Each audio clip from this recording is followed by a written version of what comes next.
राज्याच्या दोन्ही उपमुख्यमंत्र्यांचा उद्या वाढदिवस। मंत्रालयाच्या परिसरामध्ये अजित पवारांच्या वाढदिवसाच्या निमित्तानं बॅनरबाजी, तर बॅनरवर अजित पवारांचा भावी मुख्यमंत्री असा उल्लेख। राष्ट्रवादी शिवसेना आमदार अपात्रतेच्या प्रकरणाची 23 जुलैला सुनावणी। सर्वोच्च न्यायालयाचे सरन्यायाधीश धनंजय चंद्रचूड यांच्या खंडपीठासमोर होणार सुनावणी।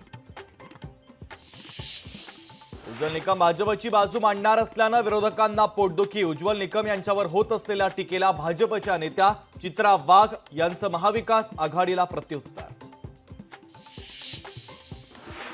कोल्हापूरमध्ये पंचगंगेची इशारा पातळीकडे वाटचाल। राधानगरी धरण 76% भरलं, तर मुसळधार पावसानं 69 बंधारे पाण्याखाली। संसदेचं पावसाळी अधिवेशन उद्यापासून। मंगळवारी केंद्रीय अर्थमंत्री निर्मला सीतारामन मांडणार अर्थसंकल्प, तर 12 ऑगस्ट पर्यंत चालणार संसदेचं अधिवेशन। पुण्यामध्ये आज भाजपचं अधिवेशन। केंद्रीय गृहमंत्री अमित शाह नेते आणि पदाधिकाऱ्यांना करणार मार्गदर्शन।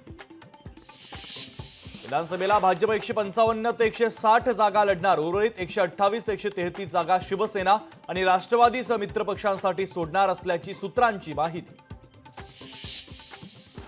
महिला आशिया कप T20 स्पर्धेत भारत UAE सोबत भिडणार। भारतीय महिला संघाला सलग दुसऱ्या विजयाची नामी संधी।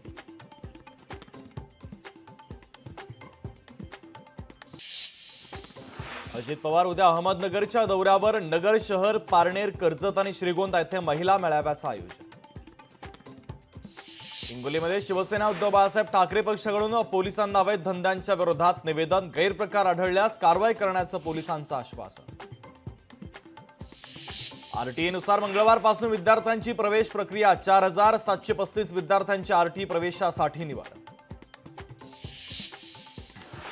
अमरावतीच्या नांदगाव खंडेश्वरमध्ये स्मशानभूमीला शेड नसल्यानं कचऱ्याच्या शेडमध्ये अंत्यसंस्कार करण्याची वेळ। मृत्यूनंतरही मृतदेहांची अवहेलना सुरूच।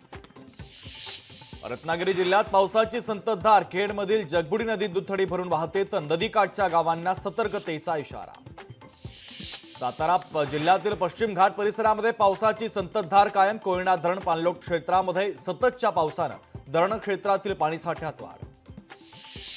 शरद पवार आणि अजित पवार आज पुण्यामध्ये राष्ट्रवादीच्या मेळाव्याला अजित पवार करणार मार्गदर्शन, तर शरद पवार दौंडमधील नोकरी महोत्सवाला लावणार हजेरी। माढा मुंबई मंडळ गोरेगावमध्ये नवीन गृहप्रकल्प हाती घेणार। गोरेगाव पश्चिम येथील पुनर्विकासाच्या अंतर्गत 2500 घरं बांधण्याचा म्हाडाचा निर्णय। एनटीएकडून नीटचा केंद्र शहरनिहाय निकाल जाहीर। राजकोटमध्ये 12 तर सीकर केंद्रावर परीक्षा दिलेल्या 8 विद्यार्थ्यांना पैकीच्या पैकी मार्क।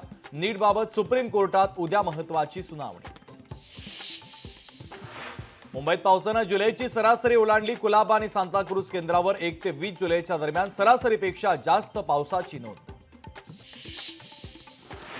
देशभरात गुरुपौर्णिमेचा उत्साह। साईंच्या शिर्डीत भाविकांची दर्शनासाठी अलोट गर्दी, तर तिकडे हरिद्वारमध्ये गंगा स्नानासाठी भक्तांची झुंबड। लोकशाही मराठी ऐका, पहा, जागरूक रहा।